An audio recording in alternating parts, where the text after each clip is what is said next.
Herkese selamlar. World Soccer Champions'te Dünya Şampiyonları kim oldu kayrasının ikinci bölümündeyiz. Ve bu defa 2014 ile yollamışıq. 2014 Brezilya'da geçirilen Dünya Çempionatında gələn görə çempion hansı milli komanda olacaq?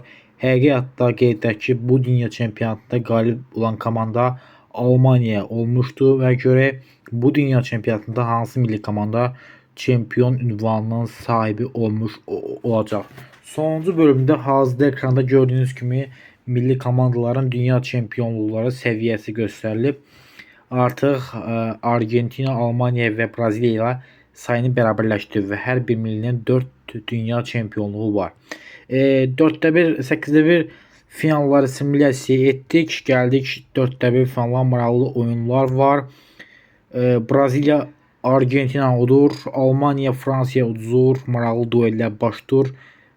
Ev sahibi Braziliya Fransanı odur və final raundunda isə Braziliya nəhayət ki çempion olmağı bacarır və onlar 5-ci dünya çempionluğunu öz titullarına yazdırmış olurlar bu dünya çempionatının ardından. Bunu qeyd edək. Və gol kralı yarışında isə Braziliyadan Ronaldo hələ karyerasını burada bitirmiş və 7 golla en çok gol atan oyuncu olmağı bacarıb.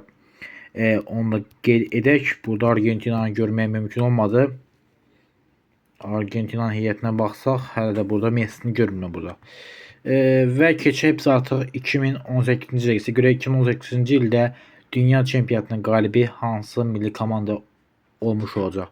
Elə isə getdik 2018-ə. Gəldik çatdıq Rusiyada keçirilən 2018-ci il dünya çempionatına. Gəlin görək burada hansı hesablar başlayacaq. Burada da maraqlı duellər hazırda görürsünüz. Gəlin birinci turlara simulyasiya etdik və 8-də finaldan sonra biz Mərakeş yığmasını 4'te 1 finalda görürük. Qeyd etdim ki bu dünya çempionatının qalibi Fransa olmuşdur, amma Fransa burada hazırda yox görsənmir. 4'te 1 finallara Braziliya sürpriz imkan vermir. Turu keçməyə bacarır. Paraguay ilin sürprizidir, amma onlara sürpriz baş vermir. Braziliya isə Avstriyaya uzur penaltı seriyasında. Avstriya tərəfindən ilk dünya çempionluğuna yaxın olsa da onlar bunu bacaramırlar, çünki İtaliya yığması Avstriya üzərində finalda 3-0 hesabla qalib gəlməyə bacarır və bu qərar sayəsində İtalyanlar artıq 4-cü dəfə dünyanın ən yaxşı olmağı bacarırlar. Onlar da bu nominasiyada rəqiblərini çatdılar Almaniyaya və əslində Almanlar hələ çempion olmadılar. Onlara 3 çempionluq var. Amma Argentinaya çatmış olur 2018-ci ildə İtaliya milli komandası. İndi isə gəlin keçək 2022-ci ildəki dünya çempionatına.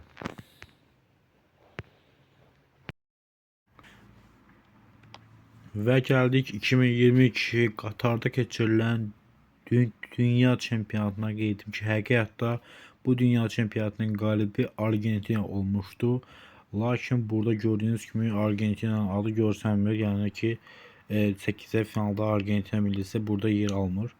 4'te finala gəldik. 4'te finaldan sonra Portuqaliya, İtaliya turu keçir. Cənubi Koreyanı sürpriz edib İranı məğlub edərək yarı final çıxması qeyd oluna bilər. Və yarı final gəldik. Yarı finalda sürpriz milli komandalar çoxdur. Koreya uduzur, İtalya'da Danimarkaya udur və finalın qalibi görək kim olacaq. Portuqaliya 2022-ci ildə dünya çempionu olmağa müvəffəq olur. Onlar finalda İtaliyanı 2-0 hesabı ilə məğlub edirlər. Onu qeyd edim ki, Portuqaliyalılar bu finala qədər olan yolculuğuna baxsaq, nə 8'də final, nə 4'də final, nə yarı final və finalda qapılarında top görməyiblər. Bu da maraqlı bir nüans. Cristiano isə 10 golla ən çox gol atan oyuncu ünvanının da sahibi olmağa müvəffəq olur. 10 gol və 3 asistlə oynayır. Mükəmməl performans Cristiano Ronaldo. Və 2022-ci ildə belə şey bitirmiş olduq. Ümumilikdə əgər World Soccer Champions'a görə oynansaydı 1998-dən 2022-ci ildə dünya çempionu milli komandaların siyasi belə olardı. Hazırda ekranda görürsünüz. Və biz bu bölümün sonuna gəlmiş olduq. Eğer bu versiyanın Şampiyonlar Ligası, Avrupa Ligası versiyalarını istəyirsinizsə yorumlarda qeyd edə bilərsiniz. Sağ olun, salamat qalın.